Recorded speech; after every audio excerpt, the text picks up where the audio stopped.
Landed a $300,000 a year job after years of struggle. My father instantly demanded 80% for family. I walked out, cut them off, and never looked back. But what came next proved money wasn't the biggest betrayal. Hey, Reddit. So my family decided I was basically their personal ATM. And when I finally got a big break in life, they tried to claim it like it was theirs by birthright. What started as help us out turned into straight up threats, lawsuits, and sabotage. I kept quiet at first, but eventually I stopped playing the good son and started playing smart. Let's just say they pushed me too far, and I pushed back harder. Growing up, 30 male, was never the kid who needed his hand held. If something broke, I fixed it. If I needed cash, I hustled for it. My dad always tried to take credit, acting like he was the reason I knew how to handle myself. But the truth is, I learned way more from my mom. She was the one who could stretch $1 into 3 meals and keep the house running while he played pretend as the man of the house. Then when my mom passed away, whatever little balance we had left in the family went with her. From that point on, it was basically me keeping things afloat, while my dad and sister carried on like I was just their built-in safety net. I carried that role for years, never really getting a chance to just focus on myself. Then finally, things turned around. So I landed a $300,000 a year job. Not kidding. After years of living on scraps, busting my ass, paying off my late mom's medical bills while eating canned noodles and wearing sneakers that looked like they'd fought in a war, I finally saw the light at the end of the tunnel. That morning, I got the official offer letter. I even printed it out, just so I could hold the damn thing in my hands. 300,000 a year, 5-year contract. I remember thinking, finally, I can breathe. I could upgrade from survival mode to actual living. My plan was simple. Pay off what was left of the hospital debt, start saving like crazy, maybe even travel for the first time in forever. I deserved a win. So I grabbed some takeout on the way home. Thought I'd enjoy a quiet little celebration. I even called one of my buddies, told him the news, and he lost it on the phone like I'd just been drafted into the NFL. He said, "Dude, you're set for life." I thought so too. But the universe apparently thought, "Hold on, we're not done testing you yet." I barely sat down to eat when my dad barged in with my pregnant sister tagging along like his shadow. "No congratulations, no, we're proud of you." Straight to business. Dad started with, "We need 50% for us, and 30% for your sister. No excuses." Like it was a utility bill. Like he was billing me for existing.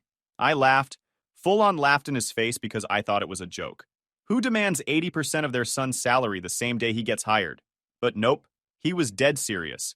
He leaned on that "we gave you a roof" speech like I hadn't already paid for 5 years of bills while they lived like kings. Then, my sister, smug as hell, says, "I already quit my job. I knew you'd help us. We need a new car too." This is the same sister who couldn't hold a job longer than a YouTube ad. She looked like she was already shopping in her head. And just when I thought the clown show couldn't get any worse, my uncle joins the party later that day, crosses his arms like he's Judge Judy and goes, "If you don't accept, we'll sue you for family abandonment. We already have a lawyer. I swear, if you could bottle the entitlement in that room, you could fuel a small country." So let's recap. I get a job worth $300K. My dad demands 50% like it's a tax. My sister wants 30% because she's pregnant and tired of working. And my uncle threatens to sue me for not letting them rob me. Me? I just sat there calm, nodding like I was listening.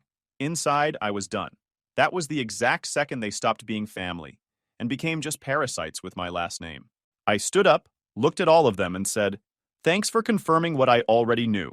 That afternoon, I packed everything I owned into boxes and hauled it out.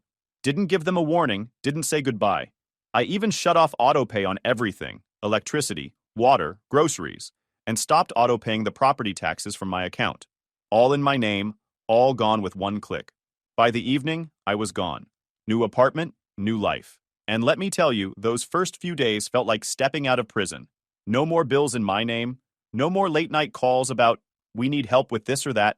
My whole paycheck was mine for once. Meanwhile, their messages started rolling in. From Dad, "Call me urgently." From Sis, "Why did the bills bounce?" From Uncle, "You're an ungrateful brat." I ignored them all. If you try to blackmail me for 80% of my income, you don't get a call back. Here's the thing, though. I'm not the type who backs down from fights, especially when I'm in the right. I wasn't going to keep taking hits just because we share DNA. They thought they owned me. What they didn't realize is, I don't do guilt trips, and I sure as hell don't do extortion. And that was just the beginning. 2 weeks later, I come home from work, and there it is taped to my door. A thick envelope stamped with the county court seal. A summons. I'm being sued by my own father. The claim? Family abandonment. Not even a real legal thing. Basically, you didn't give us money, so now we're dragging you to court. I stood there reading it like I'd just gotten a parking ticket for existing. Next morning, I went down to the courthouse to confirm it was real. And sure enough, it was. Walking into that place felt surreal enough. But what made it worse? My dad and uncle were in the lobby, laughing about something on his phone. They saw me, smirked like they'd already won, then went back to scrolling. If you ever want to know what betrayal looks like, picture your own father acting like a middle school bully in front of the clerk's desk. I didn't even bother saying anything. I took the paperwork, walked straight out, and called a lawyer. Found one who specialized in family law. Older guy, no nonsense. His office was stacked with folders like he'd been collecting family disasters for decades. He sat me down, scanned the summons, and goes, "I've seen this 100 times. Do you have documentation showing you've already been supporting them?" 5 years worth, I said. Bills, taxes, medical stuff, all in my name. He leaned back, tapped his pen. Bring me every shred. Utility bills, credit card statements, medical receipts. If your father has hidden assets, we can counter. Don't assume this is just a civil spat. If he misused money, it's criminal. So that night, instead of enjoying my new job, I was knee-deep in dusty boxes and binders I hadn't touched since Mom's funeral. And then I found it, buried in one of Mom's folders, between hospital receipts and insurance letters, was an old handwritten note, folded neatly, yellowed edges, Mom's handwriting on the outside, from Mother.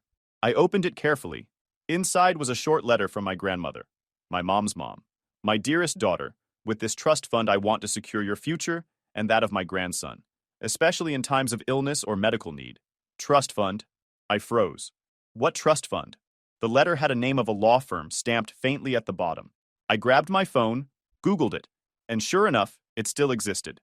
I called right then, got transferred to a retired partner who must have been pushing 80.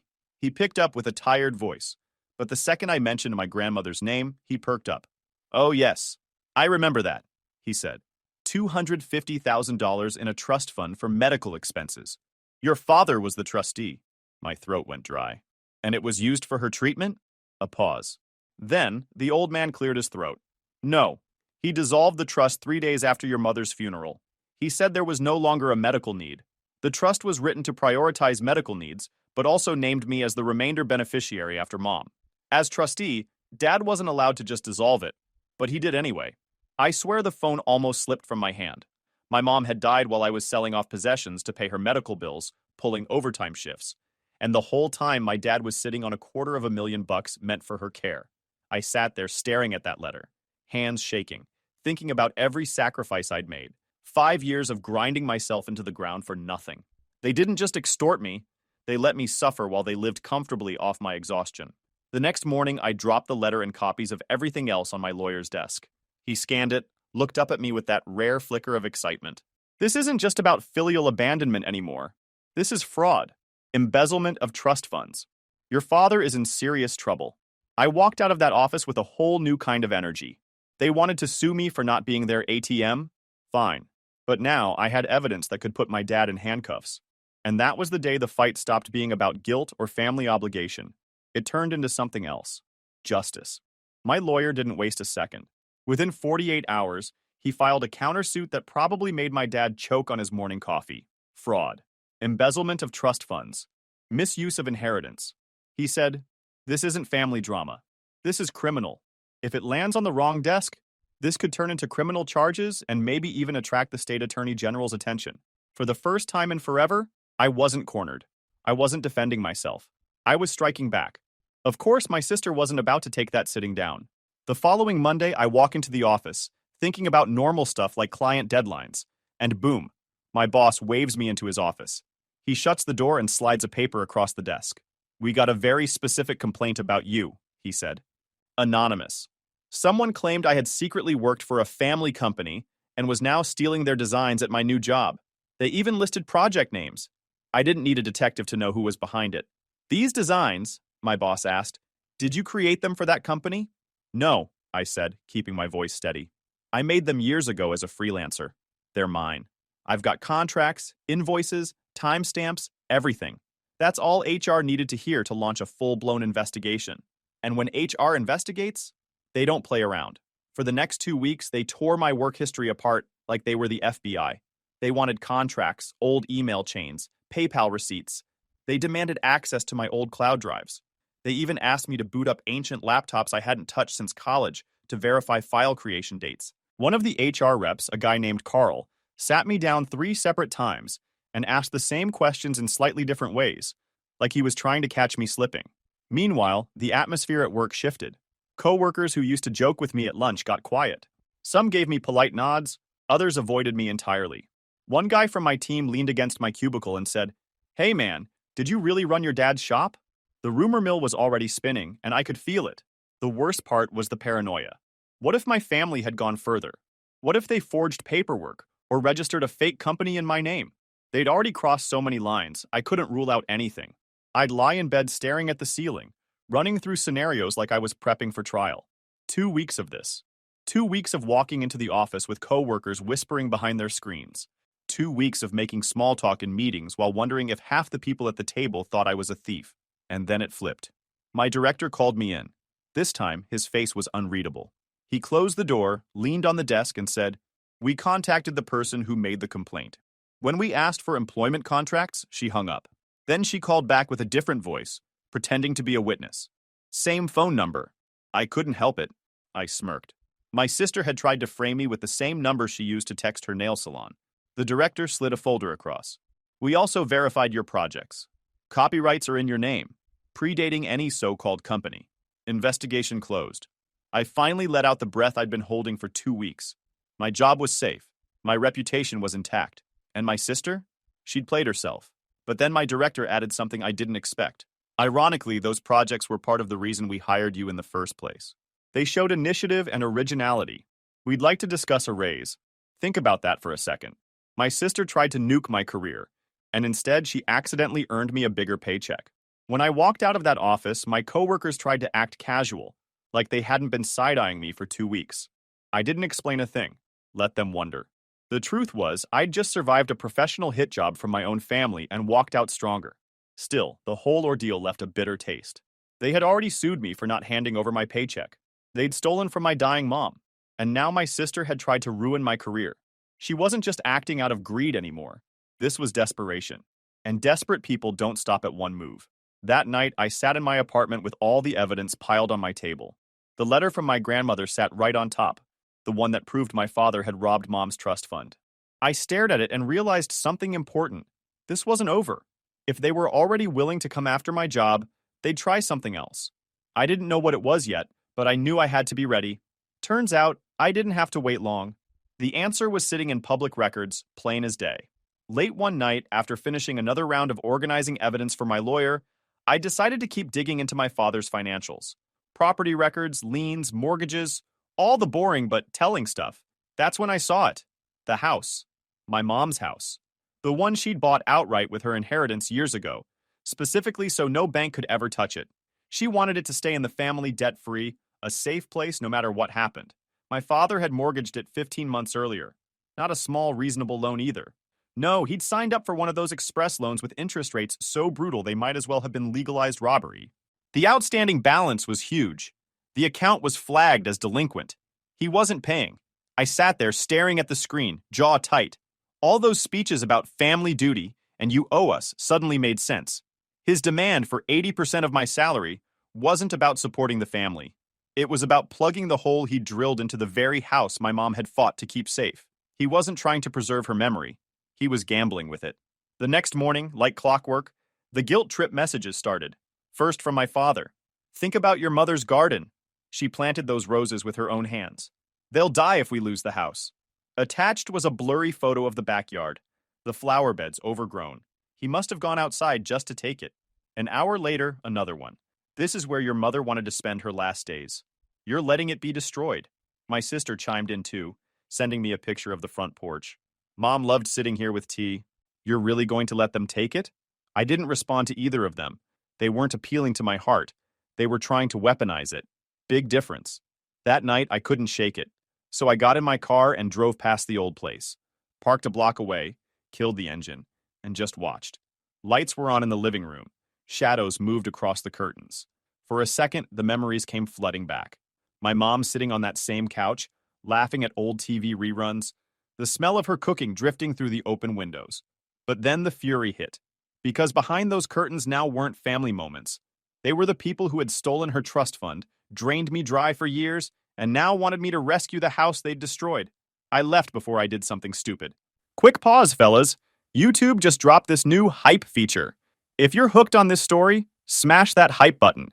It tells YouTube this video deserves to blow up, and it keeps even crazier stories coming your way. Thanks so much for your support. All right, back to the drama. The next morning, I gave my lawyer the update. He listened carefully, jotting down notes, then said the words that shifted the entire playing field. We'll file to freeze his assets immediately. If he's this reckless, you can't afford to let him keep moving money around. Within a week, the countersuit was filed. Fraud. Embezzlement. Now asset freezing on top of it. My father was officially pinned. The freeze didn't stop the bank's lien. Foreclosure still moved ahead, and the clock on the house kept ticking.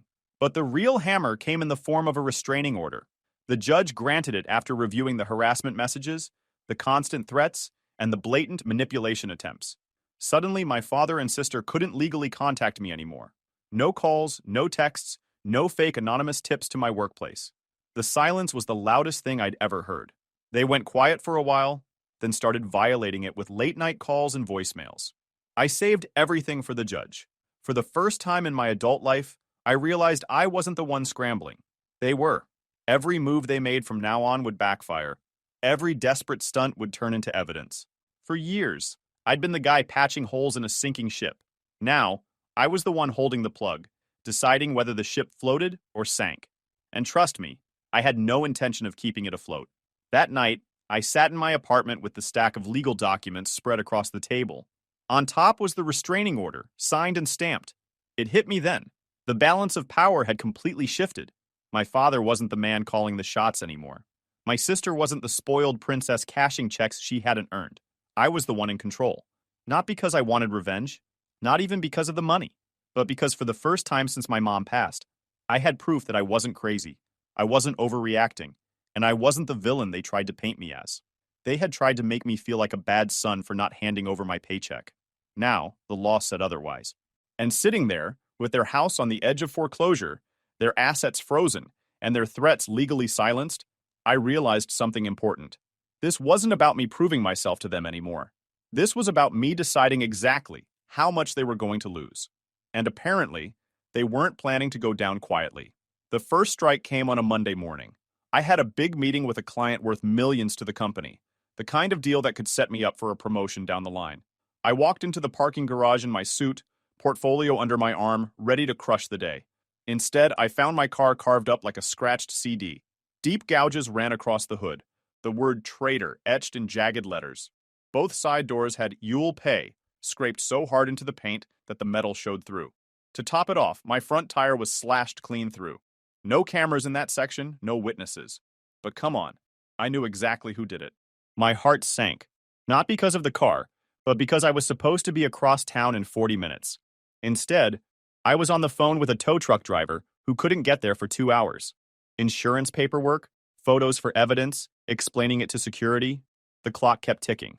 By the time I made it to the meeting in a rental, I was 2 hours late. The client sat stiff in his chair, flipping through his watch like I'd insulted his entire family. "We understand emergencies happen," he said coldly, "but this makes us question your professionalism." I held my ground, explained the situation without giving details. It was targeted vandalism, not carelessness. I'll prove it to you with results. I spent the next week working double to salvage that deal. I visited the client in person, showed him my portfolio again, presented an extra plan I didn't even have to prepare. Barely held it together, but I pulled it back. The deal stayed alive, though my boss made it clear, this can't happen again. Point was made. My family had declared all-out war. And if I thought the car was the low point, I was wrong. They moved to public humiliation next. 2 weeks later, a link started floating around local Facebook groups. Help with urgent family medical expenses. A GoFundMe created by my sister.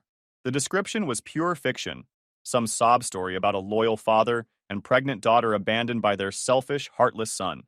They wrote like I had walked out and left them starving in the cold. The kicker? They claimed there was a medical emergency. Totally fabricated. My father was fine. My sister's pregnancy was normal. They just wanted cash. The result? Barely 20 bucks. 2 whole weeks of begging strangers online, and they raised less than the price of a pizza. The comments were brutal. Why isn't the son helping? Something doesn't add up. Medical emergency? Where's the proof? The humiliation spread fast. Neighbors saw it. People at their church saw it. My sister couldn't even buy milk without someone asking about her family emergency. But they weren't done with me yet. One afternoon, as I was leaving work, I heard shouting in the parking lot. High-pitched, shrill, and very familiar. My sister. She had violated the restraining order and showed up, pregnant belly and all, screaming like a soap actress in the rain. "You're a monster!" she shrieked, loud enough for half the office to hear. "Dad is sick! Mom's house is going to be lost because of you!" I didn't say a word, just pulled out my phone and started recording. She saw it and screamed even louder, waving her arms like she was on stage. Within minutes, security came out, then the cops. By the time the officer finished talking to her, she was still fuming, but not so loud.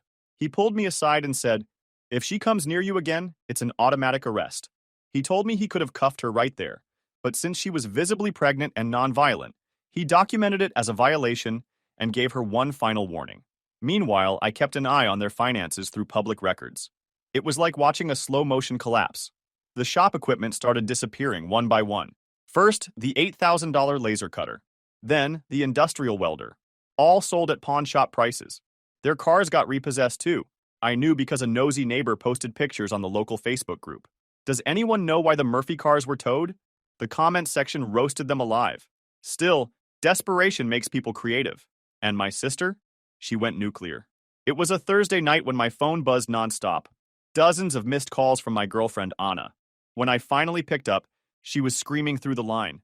"Who the hell is that blonde girl?" "What blonde girl?" I asked, already confused. "The one you were hugging in your apartment. I saw the photos. Don't lie to me. You're wearing the same shirt you wore last week." My blood ran cold. "Send them to me." She did. And yeah, if I didn't know better, I would have believed them too.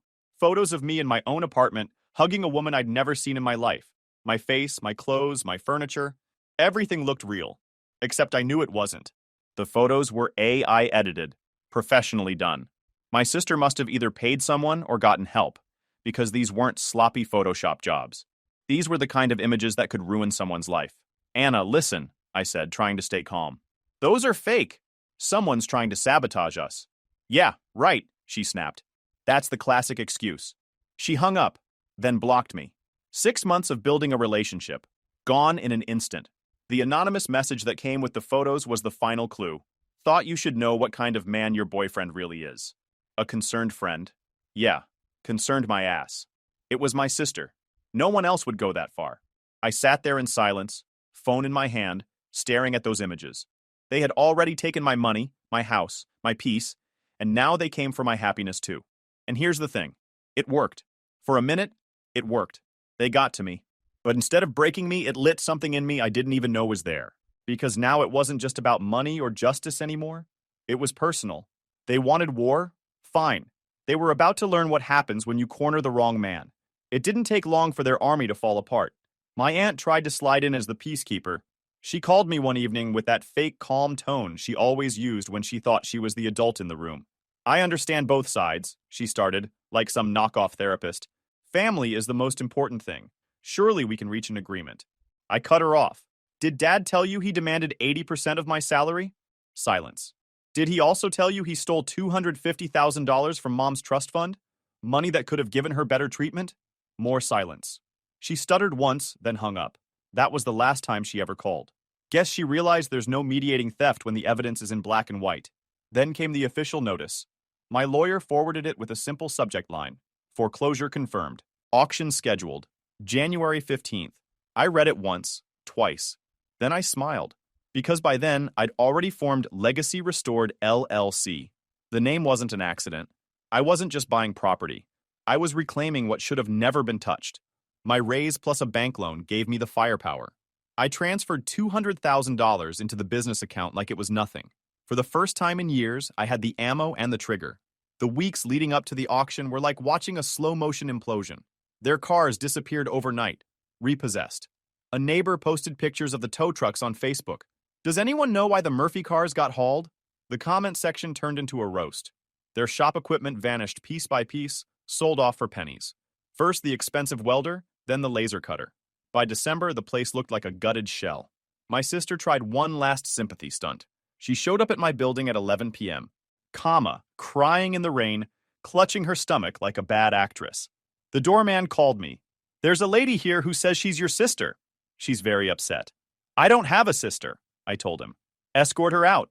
I watched from the window as she shuffled away in the downpour. For a second, pity crept in. Then I remembered the AI photos that blew up my relationship. Pity evaporated. January 15th came fast. It rained that morning, which felt like poetic timing, except I don't do poetry.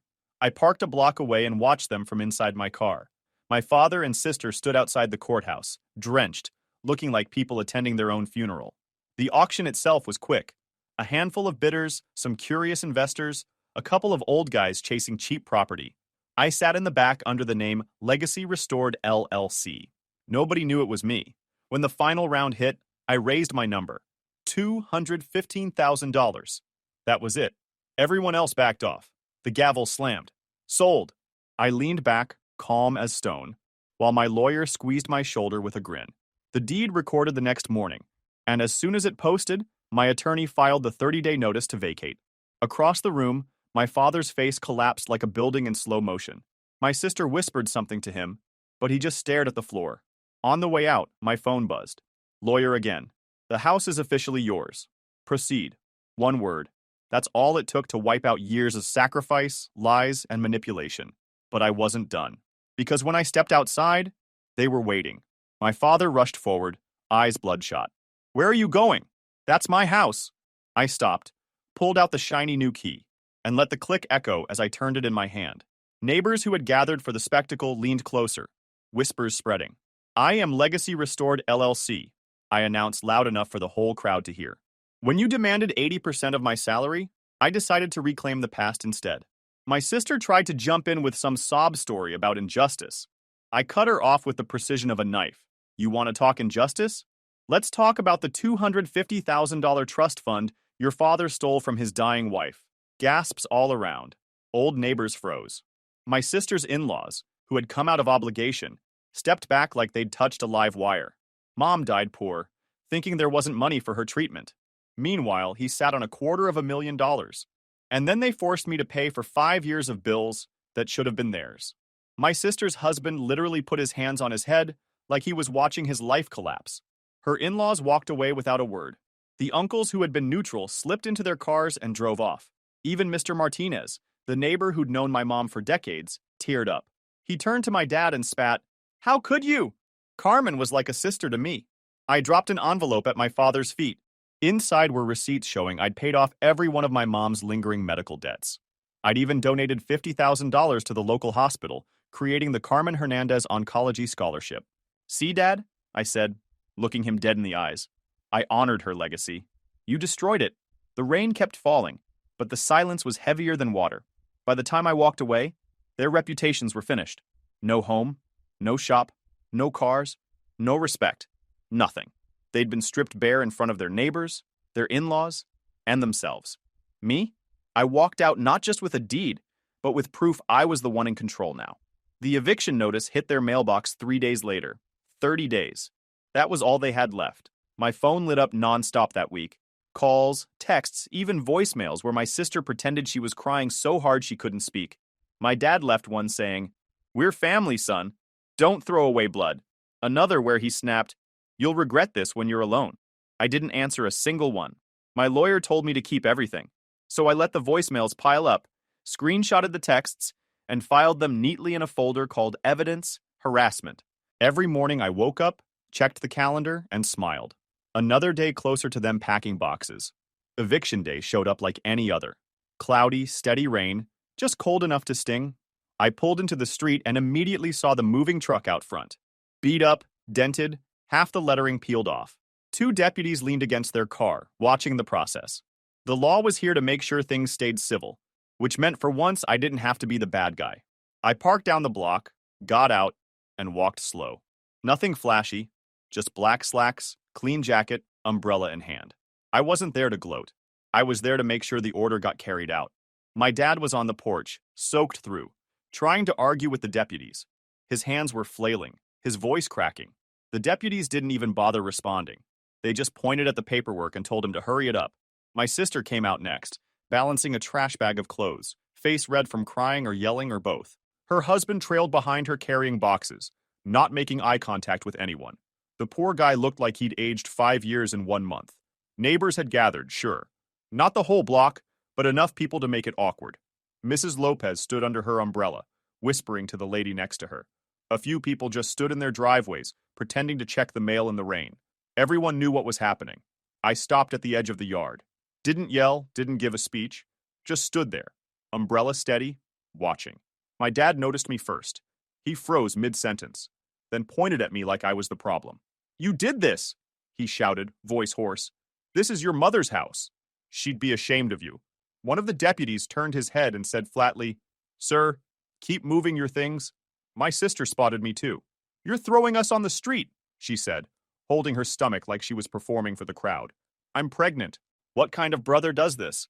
I didn't answer, just looked her in the eyes, then shifted my gaze back to the deputies. They nodded. They could see I wasn't taking the bait. That silence worked better than anything I could have said. A few neighbors whispered louder. One man muttered, "Didn't she quit her job months ago?" Someone else replied, "Yeah, because she thought he'd pay for everything." The gossip spread faster than rainwater. My dad tried again. "Please, think of the family. Think of your mother's memories." I cut him off. Calm. Steady. "Mom wanted that house safe. You're the one who signed it away." He shut up. Not because he agreed, but because the deputy told him, "Sir, you're out of time. Keep moving." By the time the truck was packed, the deputies handed me a copy of the signed order. "All clear," one said. "Property is yours." My dad stood in the rain, hands trembling, face gray. My sister leaned against the moving truck, wiping at her face. Neither of them looked at me as they climbed in. The truck rattled down the street, coughing smoke, and turned the corner. And just like that, they were gone. I didn't move into the house. Too many memories, too much bad history. Instead, I remodeled it and rented it out to a young couple with a baby. They paid on time, kept the place neat. Months later, they mailed me a postcard, a photo of their little boy taking his first steps in the living room. On the back, it said, "Thank you for giving us a home." That was enough for me. The last time I saw my dad and sister was at a discount supermarket across town. They looked older, worn down, clothes hanging loose. My dad spotted me, froze, then tugged on my sister's sleeve. They ducked into another aisle without a word. I didn't follow. Didn't feel anger, didn't feel pity, just nothing. That's how I knew I'd won. Not because I humiliated them, not because I got the house, not even because the neighbors finally saw the truth. I won because they no longer had power over me. I didn't get my family back. I built something better, a life where no one can ever extort me again. And yeah, it was worth it. Every single penny.